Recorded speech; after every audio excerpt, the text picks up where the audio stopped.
Halo teman-teman, selamat datang kembali ya. Dan sekarang kita akan masuk untuk ngebuat gamenya ini. Ya, karakter kita ini bisa ya habis jatuh restart gitu teman-teman ya. Nah, jadi kita sebelumnya ya teman-teman udah bikin em, ini ya segala macam tadi ya. Tapi kita akan lanjutin lagi. Oke, dan kita akan mengorganize code gitu ya. Nah, semakin banyak code yang kita punya dan kita akan mempunyai konflik ya antara nama dan behavior gitu ya. Apalagi kalau misalkan multi person project gitu teman-teman ya. Misalkan programmer satu itu pakai movement, nah tapi player kedua ya juga menggunakan movement gitu teman-teman, jadi dia akan berkonflik ya, simpelnya gitu gitu teman-teman ya. Nah oke, sip. Jadi hal yang ingin kita lakukan adalah ya tadi ini ya, mengorganize code juga dan akan menghindari konflik-konflik kode yang terjadi gitu nanti di game kita ini ya teman-teman ya. Oke, jadi bagaimana caranya? Kita akan kayak ambil contoh tuh kayak ini ya, kayak Russian roll ini ya teman-teman ya. Oke, jadi kita akan menggunakan metode ya, dan jadi kita mempunyai beberapa kode gitu ya, so far ya teman-teman ya. Nah, misalnya kita tambahin metode di mana kita akan membuat objek kita itu spin ya, maka nanti akan terdapat kelas gitu teman-teman, containing kelas gitu. Jadi kalau kita misalkan taruh itu semua di kelas yang sesuai gitu ya, yang seperti yang teman-teman lihat ya, dari project kita sampai sekarang gitu ya. Nah, itu kita sudah mempunyai crash detector ya, jadinya kita sudah bisa menambahkan finish line ya, dan kita mempunyai satu kelas per script teman-teman. Dan teman-teman nggak perlu mempunyai beberapa kelas gitu. Nah, di sini kan udah lihat ada keywordnya ya, ada finish line, ada crash detector. Oke.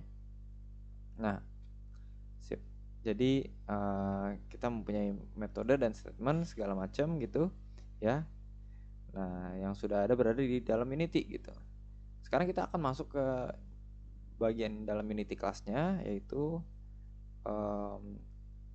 ini ya, apa tuh sebenarnya kayak masuk ke lebih kompleks gitu ya teman-teman ya. Jadi kita akan membuat ininya secara langsung gitu teman-teman, namespace segala macam. Oke. Nah, sip. Nah, kalau kita misal lihat di sini ya, kita menggunakan keyword yang misalkan ini using ya Unity Engine gitu teman-teman. Nah, saya akan pergi, nah akan membuat komen ya teman-teman dari Unity ya, apa yang akan terjadi gitu.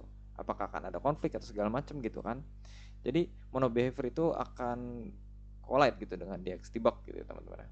Nah, kita akan ini aja gitu, akan hilangkan aja gitu ya teman-teman ya. Jadi kita minimalisir ya adanya konflik dalam kode dan juga performance teman-teman, dan performanya juga gitu teman-teman. Oke, begitu. Nah, jadi saya akan menggunakan ini di finish line script ya teman-teman. Saya akan menggunakannya di finish line CS ini di sini teman-teman lihat. Saya akan tambahin using Unity Engine ya gini. Dot habis itu cari di sini scene management. Oke, kayak gini ya. Scene management.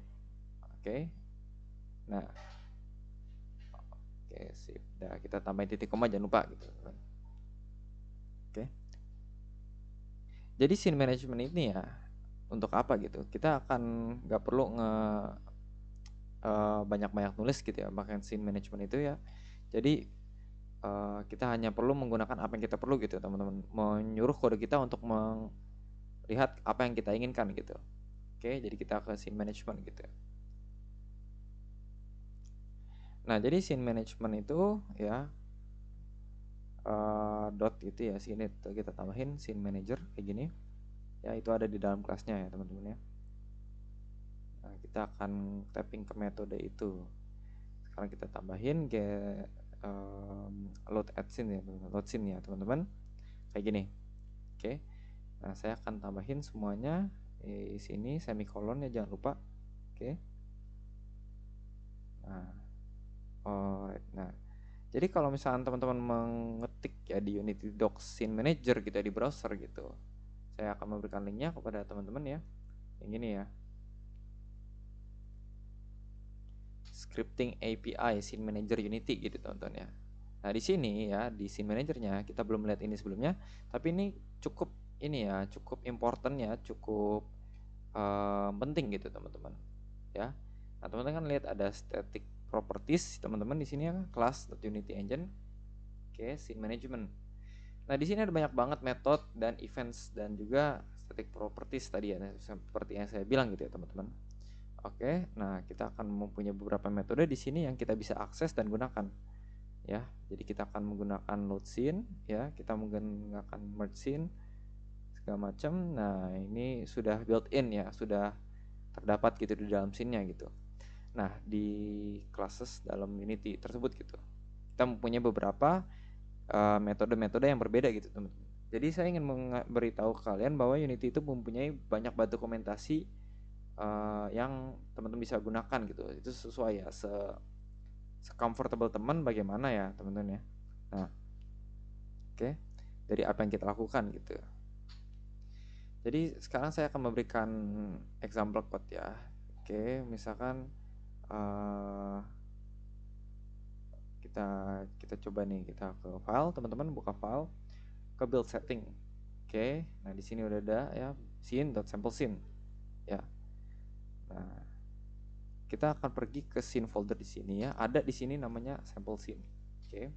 Kita save as dulu. Misalkan contoh sini ya. Kita tambahin level 1 contoh gitu ya, teman-teman ya. Oke. Nah, nah kita punya level 1 dan sample scene berarti di sini kawan-kawan ya, kiri dan kanan gitu ya. Kita delete aja yang sample scene. Oke. Nah, sip. Oke. Oke, saya ingin membuat sedikit change ya. Di sini saya akan menambah sedikit tambahan di sini. Jadi ini akan dibersihin teman-teman ya. Jadi prosesnya itu akan menambahkan sedikit scene gitu ke build index itu teman-teman ya. Nah, kalau teman-teman bikin dan membuat beberapa scene di sini gitu dan tidak ditambahin di build setting, di build scene build ya teman-teman ya, itu nggak akan mengelot gitu scene-nya ya di antara scene manager gitu. Jadi kita tahu ini level 1, jadi kita akan tambahin di sini kan level 1 ya, udah ya. Nah, oke. Nah, ini kita mulai dari 0, dari 0 gitu, teman-teman. Nah, kalau saya kembali ke load scene, kita bisa taruh di sini nama atau tambahin 0 gitu, teman-teman. Oke. Sip. Nah, jadi kalau pemain kita pergi ke finishing line, kita akan pergi ke load scene 0 gitu. Kita nge-save aja dan kita tambahin di sini ya build setting. Oke. Nah, oke, kita membuat WebGL build. Untuk contoh saya akan klik ya play dan oke ini sip, kita bikin di sini. Nah, jadi ya saya akan nge-reload semua scene saya gitu teman-teman. Ini sama aja dengan saya nge-pushing play gitu ya untuk melihat bagaimana kodenya itu gitu teman-teman. Oke. Tapi akan kita lakukan nanti gitu. Sekarang yang kita ingin lakukan adalah nge-reload ya scene yang sama ya teman-teman ya, kayak gini nih contoh ya. Kita mau reload scene yang kita ingin tambahin ke ground teman-teman ya. Scene when we bump into the ground ya, kita pause videonya. Oke. Jadi kita cari apa yang kita inginkan gitu. Nah, crash detector sini. Ouch, hit my head gitu. Misalnya contohnya ya, itu tadi ya. Kita tambahin scene manager kayak gini. Dot. Oke, nah di sini kita tambahin apa ya contohnya? Nah misalnya kita pengen nambahin oke gini, kalau saya klik kontrol ya atau dot gitu ya, period ya, kita akan lihat gitu di sini ada banyak banget iniannya ya, option dalam menambahkan ke script kita gitu ya. Kalau misalnya klik itu dan itu akan otomatis ya masuk gitu teman-teman ke scene manajernya. Ya saya akan mengetiknya, itu cara paling cepat gitu untuk ini, atau bisa langsung tulis gitu di statementnya langsung gitu ya. Oke. Nah, scene manager load scene gitu di sini. Oke. Nah, di akhir pencet play teman-teman. Oke, nah saya akan coba masuk ke finish line nih. Contohnya, ini kan finish line nih teman-teman ya. Oke, saya pindahin ke sini. Kita coba. Oke. Nah, oke sih. Nah, aduh, kalah ya jadi. Nah teman-teman lihat kan kalau ini langsung restart gitu teman-teman juga ya, karena sebelumnya kita udah pelajarin kita ngebong kepala kita ya di sini ya. Oke, di sini nih. Dan kalau kita ngebong, kita jatuh nih, kepala kita jatuh gitu ya, ini akan nge-reload scene-nya gitu. Makanya scene manager class gitu teman-teman, yang udah tambahin sebelum-sebelumnya gitu teman-teman ya. Nah sip, gitu aja. Nah oke sip, buat teman-teman ya, ini kan kita udah jadi nih, udah lumayan ya teman-teman. Oke, sampai jumpa di materi selanjutnya, di mana kita akan coba melihat.